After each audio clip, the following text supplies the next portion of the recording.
माननीय अध्यक्ष जी, 2 मिनट लगता है कभी। सुबह से जो चर्चा चल रही है उसको मैंने बारीकी से सुना है। मुझे लगता है या तो निर्दोष भाव से या तो राजनीतिक कारणों से ढेर सारी भ्रांतियां कई सदस्यों के मन में भी है और कई सारी भ्रांतियां सदन के माध्यम से, आपके माध्यम से पूरे देश भर में फैलाने का प्रयास भी हो रहा है। बिल पर चर्चा का जवाब तो माननीय रिज्जू साहब देंगे। मैं कुछ बातें यहां रखी है, इसको मेरी समझ के हिसाब से क्लैरिफाई करने का जरूर प्रयास करूंगा। मन ये वक्त एक अरबी शब्द है। वक्त का इतिहास मान्यवर कुछ हदीसों से जुड़ा हुआ मिलता है और आजकल जिस अर्थ में वक्त शब्द का प्रयोग किया जाता है, इसका मतलब है अल्लाह के नाम पर संपत्ति का दान, पवित्र धार्मिक उद्देश्यों के लिए संपत्ति का दान। मान्यवर वक्त का समकालीन अर्थ, अभी जो अर्थ हम समझ रहे हैं, वो इस्लाम के दूसरे खलीफा श्री उमर के समय में अस्तित्व में आया। एक प्रकार से इसकी आज की भाषा में व्याख्या करें तो वक़्फ़ एक प्रकार का चैरिटेबल एंडोनमेंट है और जहां एक व्यक्ति संपत्ति, भूमि या मूल्यवान संपत्ति धार्मिक या सामाजिक भलाई के लिए दान करता है बिना उसको वापस लेने के उद्देश्य से, वहां वक्फ की रचना कर। इसमें दान देता है, वो शब्द का बड़ा महत्व है। दान उस चीज का ही कर्ज किया जा सकता है जो हमारा है। सरकारी संपत्ति का दान मैं नहीं कर सकता मान्यवर, किसी और की संपत्ति का दान मैं नहीं कर सकता। दान उसी चीज का किया जाता है जो हमारा है मान्यवर। इसी विषय पर ये सारा जो बहस चल रहा है, चल रहा है। भारत का जहां तक सवाल है, दिल्ली में सल्तनत काल के प्रारंभ में मुइज़्ज़ुद्दीन घोरी के समय पर पहली बार वक्फ अस्तित्व में आया। अंग्रेजों के जमाने में 1863 के धार्मिक दान अधिनियम से चलता था। बाद में चैरिटेबल प्रॉपर्टीज एक्ट 1890 से चला। उसके बाद 1913 में मुसलमान वक्फ वैलिडेटिंग एक्ट अस्तित्व में आया। तब तक ये सारी प्रक्रियाएं चैरिटेबल एक्ट के तहत चलती थी। मान्यवर आजादी के बाद वही एक्ट को 1954 में वक्फ के केंद्रीकरण के लिए बदला गया। 95 में वक्फ न्याय अधिकरण और वक्फ बोर्डों की स्थापना की। अब ध्यान से सुनिएगा मान्यवर, वक्फ परिषद और वक्फ बोर्ड ये 1995 से आए। ये पूरा झगड़ा जो चल रहा है, आपने नॉन हिंदू को रख दिया और नॉन मुस्लिम को रख दिया, गैर मुस्लिम को रखा। वो झगड़ा वक्फ में दखल करने का है। पहले तो वक्फ में कोई गैर इस्लामिक सदस्य आएगा ही नहीं, ये स्पष्टता समझ लीजिए। ना मुतवल्ली गैर इस्लामिक होगा, ना वाकिफ गैर इस्लामिक होगा। मान्यवर वहां कोई प्रोविजन नहीं है। जो धार्मिक संस्थाओं का संचालन करते हैं उसमें कोई गैर मुस्लिम व्यक्ति रखने का प्रावधान किया भी नहीं है, हम करना भी नहीं चाहते हैं मान्यवर। इसलिए जो बड़े बड़े भाषण करते हैं कि समानता का अधिकार चला गया, दो धर्मों के बीच में समानता नहीं रही, मुसलमानों के धार्मिक अधिकारों के बीच में दखल खड़ी हो जाएगी, कुछ नहीं होने वाला मान्यवर।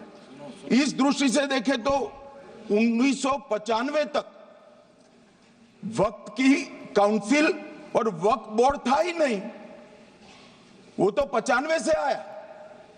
और मान्यवर, ये जो भ्रम खड़ा किया जाता है कि ये एक्ट मुस्लिम भाइयों के धार्मिक क्रियाकलापों के अंदर, उनके दान की हुई संपत्ति के अंदर दखल करने का है, ये बहुत बड़ी भ्रांति फैलाकर माइनॉरिटी को डराकर अपनी वोट बैंक खड़ी करने के लिए किया जा रहा है।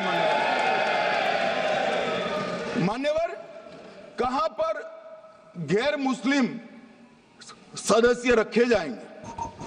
परिषद में और वक्फ बोर्ड में। उसका काम क्या है?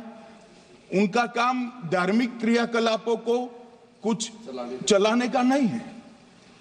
वो शुद्ध रूप से वक्फ का जो कानून, दान के लिए किसी ने दी हुई संपत्ति, उसका एडमिनिस्ट्रेशन अच्छे से चल रहा है, नहीं चल रहा है, कानून के हिसाब से चल रहा है, नहीं चल रहा है, या तो दान जिस चीज के लिए दिया गया, इस्लाम धर्म के लिए दिया गया, गरीबों के भोजन के लिए दिया गया, गरीबों के उद्धार के लिए, वो उद्देश्य के लिए इसका उपयोग हो रहा है, नहीं हो रहा है, इसका नियमन करने का काम है मान्यवर।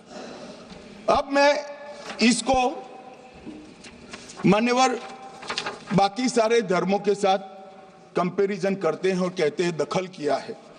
मैं उसको स्पष्ट करना चाहता हूं। मान्यवर, वक्फ जो है वो हमारे यहां ट्रस्ट एक्ट है, इसमें ट्रस्ट है। तो ट्रस्ट के अंदर जो ट्रस्ट को बनाते हैं वो ट्रस्टी होते हैं और एक मैनेजिंग ट्रस्टी होते हैं। वक्फ में वाकिफ होता है, वक्फ होता है और मुतवल्ली होता है। ये सारे इस्लाम के अनुयायी हैं। अरे भाई, आप कह रहे हो, हम तो कह रहे हैं क्योंकि इसका वक्फ शब्द ही इस्लाम से आया है, इसलिए हम कह रहे हैं कि वक्फ वो ही कर सकता है जो इस्लाम का अनुयायी हो। अब आप उसका विरोध कर रहे हो, तो आप तो वक्फ में भी नॉन इस्लामिक आदमी चाहते हो। मान्यवर, क्या कह रहे हैं? हम इसलिए कह रहे हैं कि वक्फ वो ही कर सकता है जो प्रैक्टिसिंग इस्लाम को प्रैक्टिस करता होगा, क्योंकि मान्यवर इसकी उत्पत्ति ही इस्लाम के सिद्धांतों से हुई। अब मान्यवर, वक्फ धार्मिक हुआ, वक्फ बोर्ड नहीं हुआ, वक्फ परिषद भी नहीं हुई। अरे सुनो भाई, मान्यवर, ट्रस्ट के अंदर ट्रस्टी जो होते हैं, जो चर्च होगा तो क्रिश्चियन होंगे, पारसी भी होंगे, पारसी के लिए वो ट्रस्ट होगा, तो हिंदू होगा तो वो हिंदू के लिए। अब चैरिटी कमिश्नर हम कहेंगे कि भाई मुस्लिम क्यों आया? मुझे बताओ, चैरिटी कमिश्नर एक्ट में मुसलमान चैरिटी कमिश्नर बन सकता है या नहीं बन सकता है? उसको ट्रस्ट नहीं चलाना है, उसको चैरिटी के कानून के हिसाब से वो ट्रस्ट चले, उसकी देखरेख करनी है। ये धार्मिक नहीं है, ये धर्म का काम नहीं है मान्यवर, ये एडमिनिस्ट्रेटिव वर्क है। और इसलिए तो फिर चैरिटी कमिश्नर हिंदू होगा तो वो क्रिश्चियनों के ट्रस्ट का कैसे देखरेख करेगा? चैरिटी कमिश्नर क्रिश्चियन होगा तो जैनियों के और हिंदुओं के ट्रस्ट का कैसे देखरेख करेगा? अब बताओ कि सारे ट्रस्ट के चैरिटी कमिश्नर अलग अलग बन, देश तोड़ दोगे आप लोग, तोड़ दोगे। हमने साहब, मैं अभी भी आपके माध्यम से, इस सदन के माध्यम से देश भर के मुसलमान भाइयों बहनों को कहना चाहता हूं, आपके वक्फ में एक भी नॉन मुस्लिम नहीं आएगा। ये एक्ट में ऐसा कोई प्रावधान नहीं। मगर जो वक्फ बोर्ड है और वक्फ परिषद है, उसका काम क्या है? वक्फ की संपत्तियां मान्यवर बेच खाने वाले लोगों को पकड़कर इसके बाहर निकालने का। वक्फ के नाम पर औने पौने दाम में संपत्तियों को 100 साल तक किराए पे देने वाले लोगों को पकड़ना है। वक्फ का जो पैसा होता है, इनकम जो गिरती जा रही है, जिसके माध्यम से माइनॉरिटी का विकास करना है, माइनॉरिटी को आगे बढ़ाना है, इस्लाम धर्म की सारी धार्मिक संस्थाओं को पुख्ता करना है। ये पैसा जो चोरी होता है ना, उसको पकड़ने का काम वक्फ बोर्ड वक्फ परिषद करे। और मान्यवर, वो चाहते हैं कि इनके राज में जो मिलीभगत चली वो चलती रहे। ये नहीं चलेगी, ये नहीं चलेगी। और मान्यवर, मैं आज आपको बताना चाहता हूं क्या स्थिति हुई है। मान्यवर, सबने कहा, रिपीटेशन भी होगा, परंतु मैं कहना चाहता हूं मान्यवर कि वक्फ के 2013 में जो अमेंडमेंट्स आए, अब बिल किरण भाई का है, मगर मैं कह सकता हूं कि वक्फ का 2013 का अमेंडमेंट न किया होता तो ये बिल लाने की शायद जरूरत न पड़ती। सब कुछ अच्छा चलता था। 14 में चुनाव आने वाला था, 13 में रातों रात तुष्टीकरण करने के लिए वक्फ कानून को एक्सट्रीम बना दिया गया। और मान्यवर, इसके कारण क्या हुआ? इसके कारण दिल्ली लुटियन की 123 वीवीआईपी संपत्ति कांग्रेस सरकार ने जब चुनाव मुहाने पर थे, 25 दिन दूर था, वक्फ को देने का काम कर दिया। दिल्ली वक्फ बोर्ड ने उत्तरी रेलवे की भूमि वक्फ के नाम घोषित कर दी। हिमाचल में वक्फ की संपत्ति बताकर उस पर अवैध मस्जिद बनाने का काम किया। 250 हेक्टेयर क्षेत्रफल वाले 12 गांव पर वक्फ का स्वामित्व हो गया तब तमिलनाडु में। और मान्यवर, तमिलनाडु के 1500 साल पुराने तिरुचेंदुरई मंदिर की 400 एकड़ भूमि को वक्फ की संपत्ति घोषित कर। ये जब मंदिर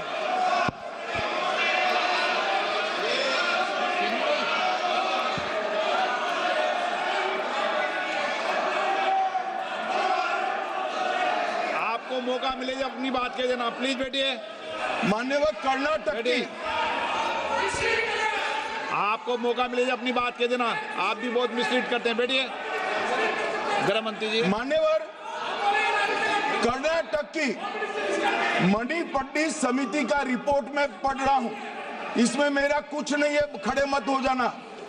ये मणिपट्टी समिति का रिपोर्ट है। 29,000 एकड़ भूमि वक्फ की बिजनेस के उपयोग के लिए किराए पर दे दी। मान्यवर, 2001 से 12 के बीच 2 लाख करोड़ की वक्फ की संपत्ति निजी संस्थानों को हस्तांतरित कर दी 100 साल की लीज पर। मान्यवर, बेंगलुरु में उच्च न्यायालय में बीच में पढ़ना पड़ा, 602 एकड़ भूमि को जब्त करने से रोकना पड़ा।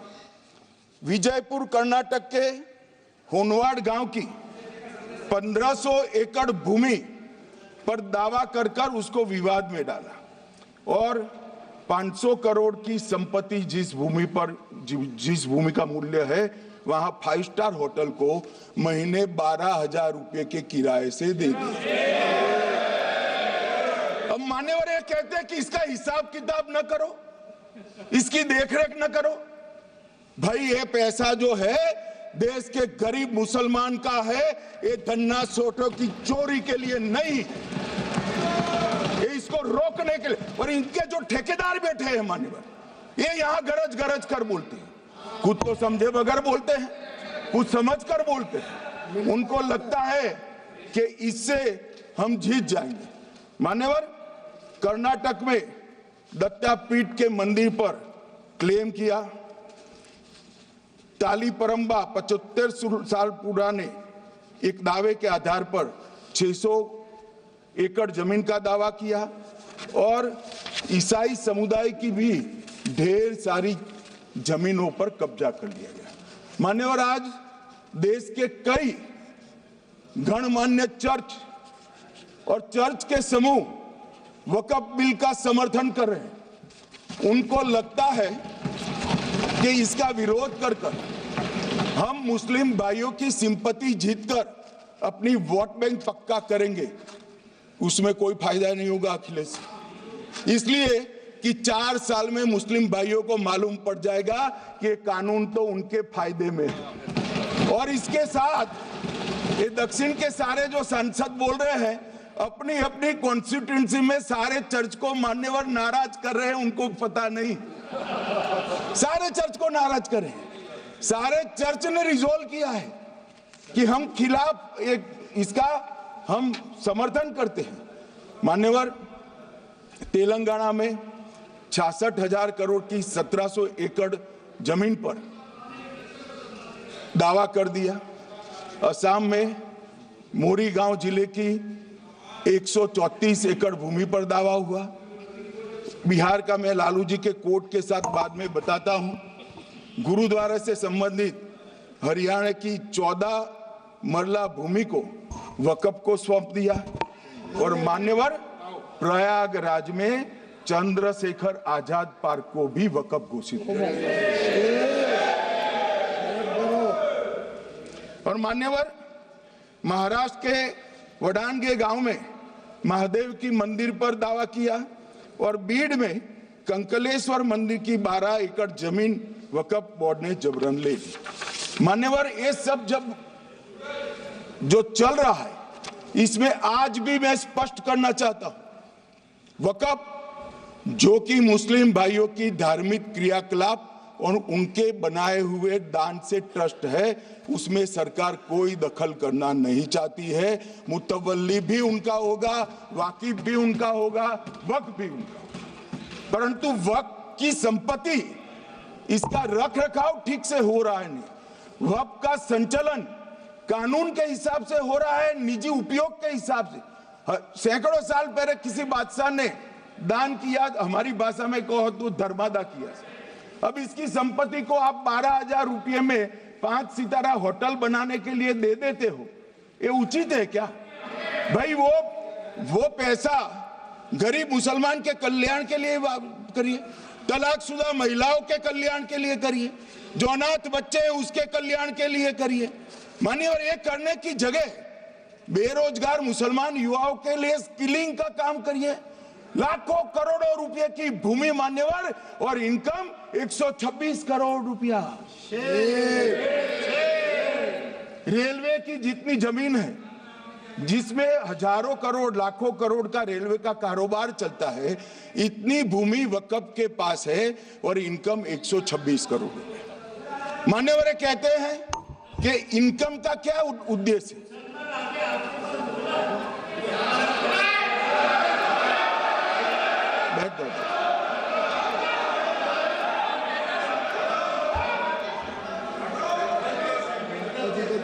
मान्यवर, मैं दादा की टेंशन समझ रहा हूं, ये बंगाल के मुसलमान भी सुन रहे हैं, तो उनको टेंशन होना स्वाभाविक है।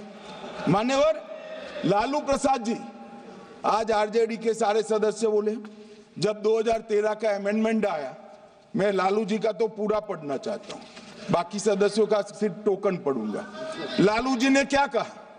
मैडम, सरकार जो यह संशोधन विधेयक पेश किया है, सरकार की पहल का हम स्वागत करते हैं। शाहनवाज हुसैन जी और अन्य माननीय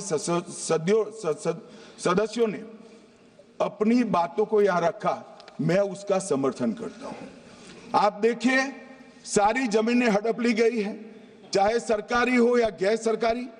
वक्फ बोर्ड में जो काम करने वाले लोग हैं, उनके द्वारा सारी प्राइम लैंड को बेच दिया गया है। पटना में ही डाक बंगले की जितनी प्रॉपर्टी, सब पर अपार्टमेंट बन गए। इस तरह की काफी लूट खसोट हुई है। हम संशोधन विधेयक तो आपको अंत में लाए हैं, समर्थन करते हैं, लेकिन मैं चाहता हूं कि भविष्य में आप कड़ा कानून लाइए और ये जो चोरी करने वाले लोग हो, उनको जेल की सलाखों के पीछे। अब साहब, लालू प्रसाद की इच्छा इन्होंने तो पूरी नहीं की, नरेंद्र मोदी जी ने पूरी कर दी। ये लालू जी ने कहा था, एक कड़ा कानून लाइए। मान्यवर शरीफुद्दीन शरीफ, उन्होंने कहा, मंत्री जी समझते हैं कि शायद इससे मुसलमानों का वोट मिल जाएगा, लिहाजा मुसलमान लोगों ने भी खुद ही तबाही मचाई है। इसलिए मैं गुजारिश करूंगा कि इसके लिए आप सख्त कानून बनाइए, उनके हाथों में हथकड़ियां पहनाइए और जो उनके कब्जे किए हैं वो जमीनों बेचकर गरीब और तलाकशुदा मुस्लिम बहनों का कल्याण करिए। इसके बाद श्री हमीदुल्लाह सैयद लक्षद्वीप से थे, उनका भी इसी टोन का भाषण है। और मान्यवर, मैं आज की बात नहीं कर रहा हूं, 2013 का जो बिल कांग्रेस पार्टी लेकर आई, इसके विरोध में इनके समर्थकों ने जो कहा था, मान्यवर ये है। और क्या होगा भाई इससे? पारदर्शी ऑडिट होगी, आज ऑडिट ही नहीं हो रही। रिपोर्ट ऑनलाइन जमा करने की सिस्टम नहीं है, वो होगी, रिपोर्ट देनी पड़ेगी, बैलेंस शीट जमा करनी पड़ेगी, ऑडिट होगी, कैग के रिटायर्ड ऑफिसर ऑडिट करेंगे और मान्यवर पारदर्शिता आएगी। इससे क्यों डरना चाहिए किसी को? पारदर्शिता से क्यों? और वक्फ बोर्ड और वक्फ परिषद, इसका कोई ऑर्डर हम ऐसा नहीं लिख रहे हैं कि कोर्ट में नहीं जा सकते।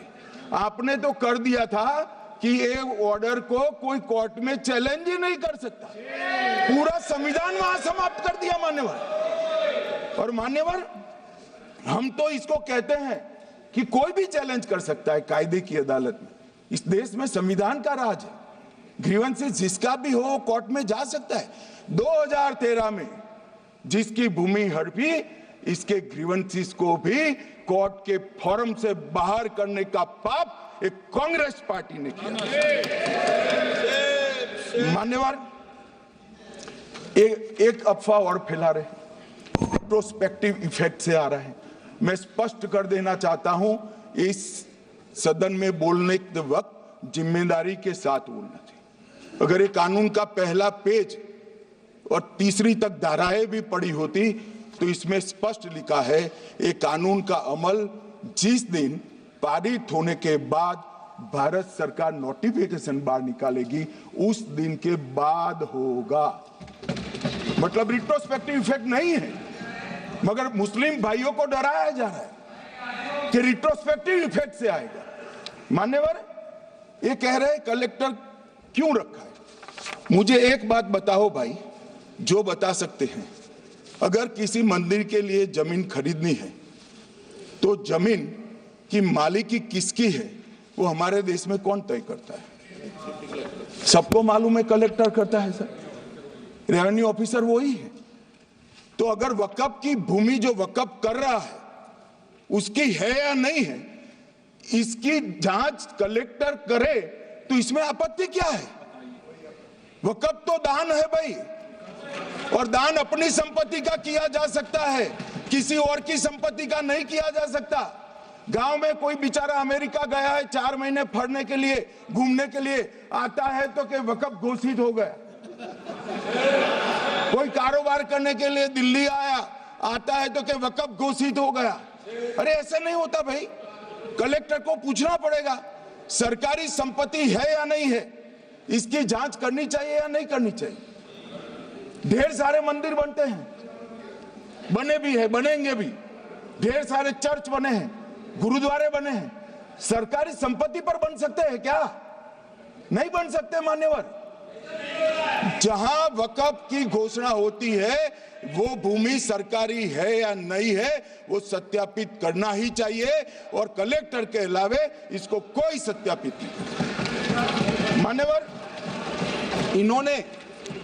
इन्होंने मैंने पहले भी बताया मान्यवर, कोर्ट को भी रास्ते से निकाल दिया। मैं बाद में बात करता हूं मान्यवर, ये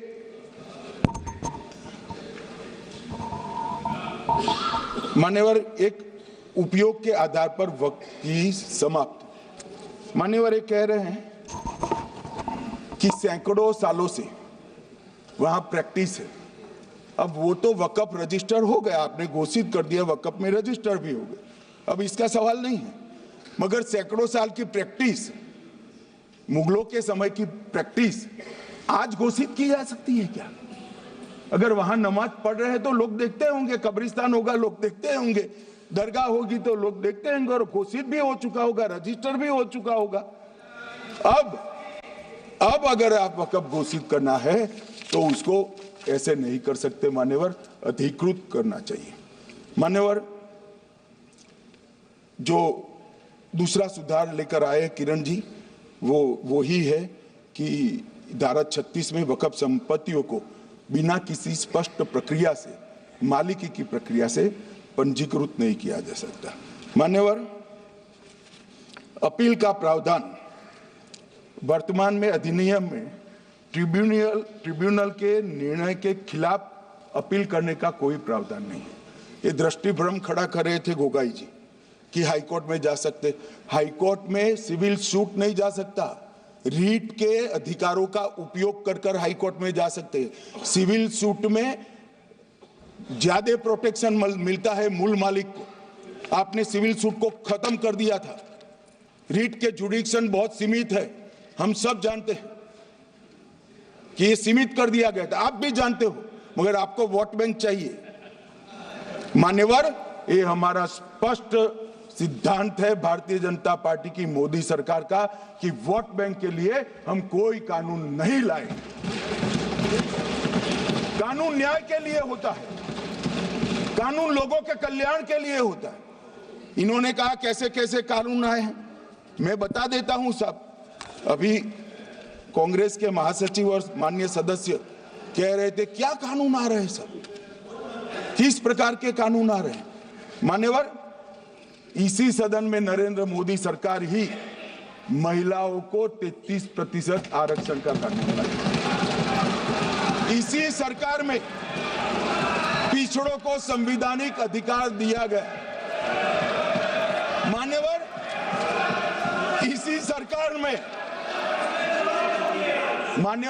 सरकार में बजट जो आए, इसमें गरीबों को गैस, शौचालय, पानी, 5 लाख तक का बीमा, 5 किलो अनाज, बिजली और घर दिए गए। मान्यवर, और कन्वर्जन कानून की बात करते थे और हंसते हंसते कहते थे कर्नाटक सरकार कन्वर्जन कानून लेकर आई है। सबसे पहला कन्वर्जन कानून उड़ीसा और मध्य प्रदेश में कांग्रेस सरकार लेकर आई, मगर उस वक्त कांग्रेस सरकार तुष्टीकरण की नीति पर नहीं चलती थी, महात्मा गांधी के सिद्धांतों पर चलती थी। मध्य प्रदेश और उड़ीसा में सबसे पहला कन्वर्जन के खिलाफ कानून कोई लाए तो कांग्रेस पार्टी लाई, और मुझे गर्व है मेरी पार्टी की सरकारें कन्वर्जन पर कानून लाती। मान्यवर, सबको अपना धर्म का अनुसरण करने का अधिकार है, कोई शौक से करे, मगर लोभ, लालच, भय, इससे धर्म परिवर्तन नहीं कराया जा सकता। किसी गरीब के पास खाना नहीं है, खाना देकर उसका धर्म बदला दोगे? कोई थोड़ा कम पढ़ा लिखा व्यक्ति है, उसका धर्म बदला दोगे? ऐसे नहीं होगा मान्यवर। और आपने भी किए हैं कानून, आप नए नए आए हो, आपको मालूम नहीं है मान्यवर, इनको मालूम नहीं, अभी अभी आए हैं 5 साल से। ये कांग्रेस पार्टी ने कानून किए थे मान्यवर। अपील का प्रावधान भी हमने आगे बढ़ाया, और गैर मुसलमानों के द्वारा दान की गई संपत्तियों पर, गैर मुसलमानों की दान की संपत्तियों पर वक्फ अधिनियम को हमने लगने से मना कर दिया। मानो उनके लिए चैरिटी कमिश्नर का कायदा है। ये प्रैक्टिसिंग इस्लाम, जो इस्लाम की प्रैक्टिस करते हैं, इसीलिए मान्यवर हमने ओवरराइडिंग इफेक्ट को भी समाप्त कर दिया। मान्यवर, ये ट्रस्ट का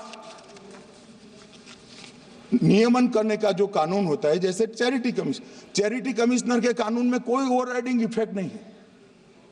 जहां क्लासेस आते हैं वहां ओवरराइडिंग इफेक्ट होती है। यहां ओवरराइडिंग इफेक्ट इसलिए दिएगी कि आप जिसकी संपत्ति हड़पी जाएगी उसको कोर्ट से जाने से रोकना चाहते थे, इसलिए ओवरराइडिंग इफेक्ट जो हमने मान्यवर निकाल दिया है। मान्यवर, एक ऐसी चर्चा लेकर आए कि चर्चा नहीं हुई। मैं आपको बताना चाहता हूं 2013 में जो अमेंडमेंट बिल आया, जिसके कारण ये बिल लाना पड़ा, वो बिल में कुल मिलाकर 5.4 घंटे चर्चा हुई थी, 5.5 घंटे दोनों सदन मिलाकर। और इस बिल में दोनों सदन मिलाकर 16 घंटे चर्चा हो रही है मान्यवर, 16 घंटे। इसके अलावे हमने डिमांड किया समिति बनाओ, समिति भी बनाई, 38 मीटिंगें हुई, 113 घंटे चर्चा हुई, 284 हितधारक बनाए गए। वक्फ बोर्डों की संख्या जो उपस्थित वक्फ बोर्ड भी हुए राज्यों के 25 हुए, राज्य सरकार के प्रतिनिधि 15 राज्य सरकारों के आए, सांसद 8 हुए, विधायक विधान परिषद 7 हुए और अध्ययन दौरे 3 किए गए और अल्पसंख्यक आयोगों को भी 5 बुलाया गया। ये सबसे 92.68 लाख करीब 1 करोड़ सुझाव देश भर से ऑनलाइन आए। इसकी मीमांसा कर एक कानून बनाए। आप ऐसे इसको खारिज नहीं कर सकते हो पूरी प्रक्रिया को।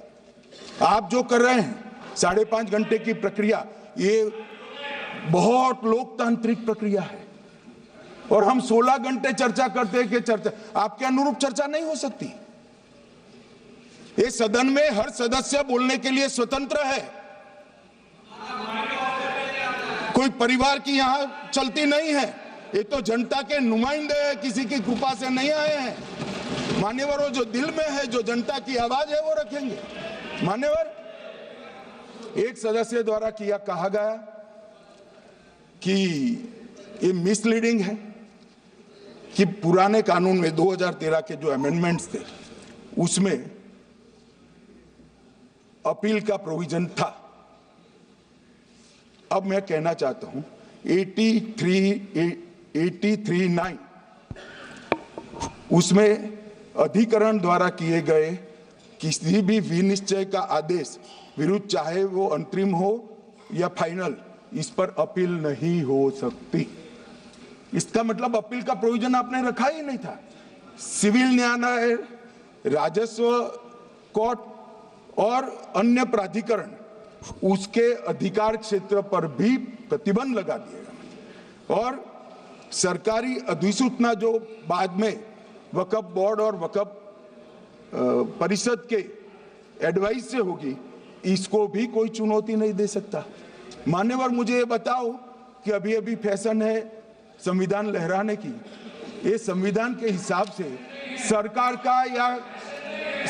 का या किसी भी निजी संस्था का कोई भी फैसला मान्यवर कायदे की कोर्ट से बाहर कैसे हो सकता है? कोई भी फैसला हो, ये देश की अदालत वो फैसले तक रुचि नहीं रखेगी। नागरिक ग्रीवेंसेस लेकर कहां जाएंगे? जिसकी भूमि हड़प कर ली गई वो कहां जाएगा? ऐसा नहीं चलेगा।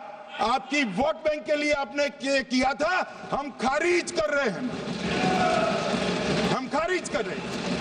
ऐसा नहीं चलेगा। अदालत में जाइए, जिसको ग्रीवेंसेस है आइदर और साइड से, और अदालत न्याय करेगी। न्याय के लिए तो अदालतें बनी हैं। और मान्यवर, यहां एक सदस्य ने तो कह दिया माइनॉरिटी इस कानून को स्वीकार नहीं करेगी।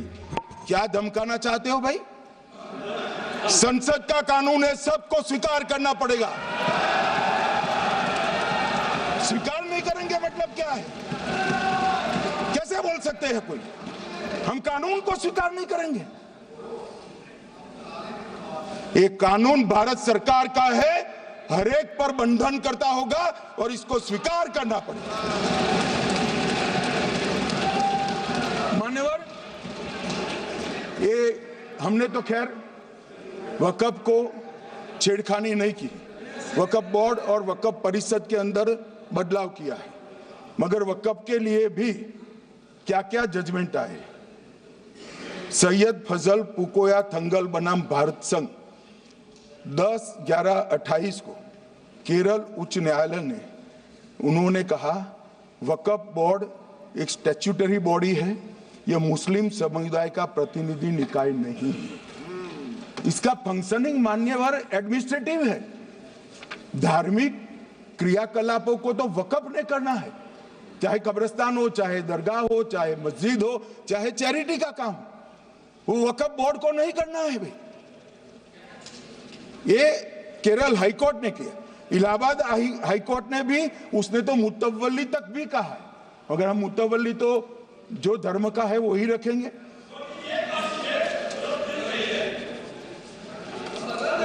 मान्यवर, इन्होंने कहा एक मुतवल्ली के कर्तव्य विशुद्ध रूप से धर्म निरपेक्ष कैरेक्टर है, मगर हम मुतवल्ली को छू नहीं रहे। मान्यवर ये कह रहे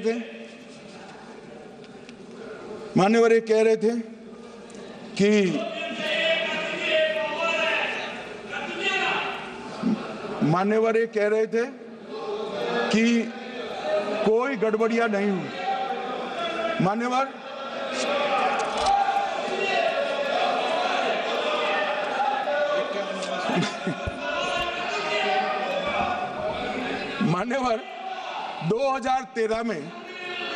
2013 में अन्यायी कानून आया। भाई करने थोड़ा शांत हो जाएंगे।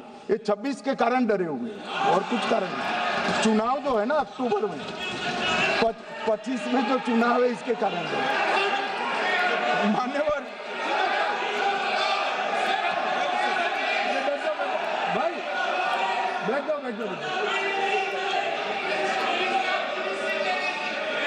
मान्यवर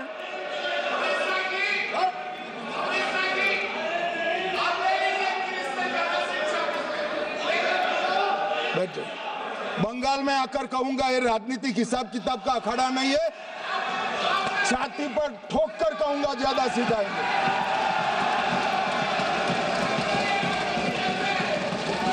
मान्यवर 2013 के,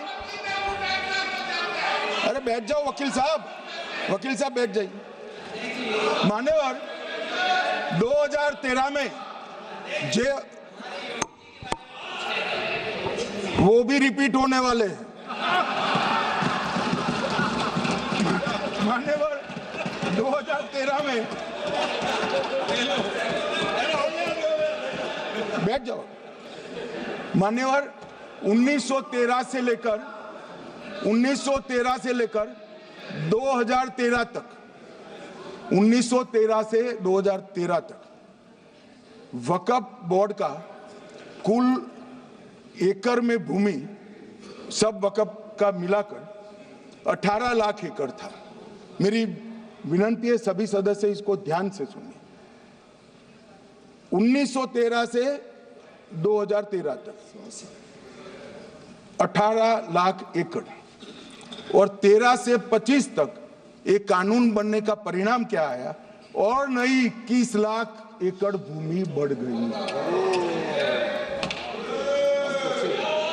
अब मान्यवर 39 लाख एकड़ जो भूमि है उसमें 21 लाख एकड़ 13 के बाद। अब ये कह रहे हैं कि इसका दुरुपयोग नहीं हो रहा है। मान्यवर, और लीज पर दी गई संपत्तियां 20,000 थी और 25 में रिकॉर्ड के हिसाब से, हो सकता है गलत भी हो सकता है, रिकॉर्ड्स के हिसाब से शून्य हो गई। तो मान्यवर संपत्तियां कहां गई? मान्यवर बेच दी गई।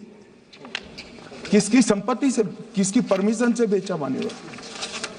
मान्यवर मैंने पहले ही कह दिया कि केरल और देश भर के Catholic bishop council, Catholic bishop conference of India, Catholic Congress Kerala, भारतीय कैथोलिक धर्मगुरुओं की महासभा, केरल चर्चों की संयुक्त परिषद, कैथोलिक कांग्रेस केरला, ये सब ने इस बिल का समर्थन करा है और कहा है अन्यायी 2013 का सुधार।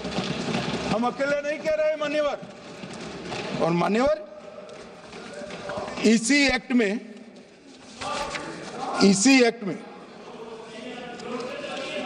हमने